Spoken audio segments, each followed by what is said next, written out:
పవన్ కళ్యాణ్ హీరోగా డైరెక్టర్ హరీష్ శంకర్ దర్శకత్వంలో రూపొందుతున్న సినిమా ఉస్తాద్ భగత్ సింగ్. ఈ సినిమాకు సంబంధించి రీసెంట్ గా భగత్ బ్లేజ్ అని ఓ వీడియోని రిలీజ్ చేశారు. ఆ వీడియో మంచి రెస్పాన్స్ ను సొంతం చేసుకుంది. అయితే అదే వీడియో ఇప్పుడు పవన్ కళ్యాణ్ కు రాజకీయంగా చిక్కులు తెచ్చిపెట్టేలా ఉంది.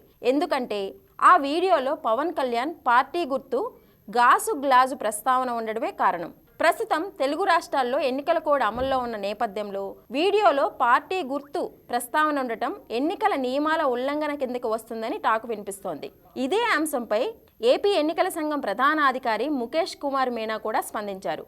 ఈ టీజర్ ఎలక్షన్ పబ్లిసిటీలా ఉందని, తమ దృష్టికి వచ్చిన విషయంపై ఆయన రియాక్ట్ అయ్యారు. ఇంకా టీజర్ చూడలేదని, చూసిన తర్వాత అది ఎలక్షన్ పబ్లిసిటీలా ఉందో లేదో డిసైడ్ చేస్తామన్నారు. ఒకవేళ పొలిటికల్ పబ్లిసిటీ అనిపిస్తే ముందుగా పర్మిషన్ ఎందుకు తీసుకోలేదో తెలుసుకుంటామని తెలిపారు. ఆ వీడియోలో అభ్యంతరాలు ఉంటే తప్పకుండా నోటీసులు ఇస్తామని తెలిపారు ఎన్నికల అధికారి. ఇక మరోవైపు ఈ టీజర్లో గ్లాస్ సీన్పై పవన్ కళ్యాణ్ కూడా రియాక్ట్ అయ్యారు. తనకు ఏమాత్రం ఇంట్రెస్ట్ లేకపోయినా కేవలం డైరెక్టర్ చెప్పిన కారణంగానే ఆ సీన్లో యాక్ట్ చేశానన్నారు పవన్.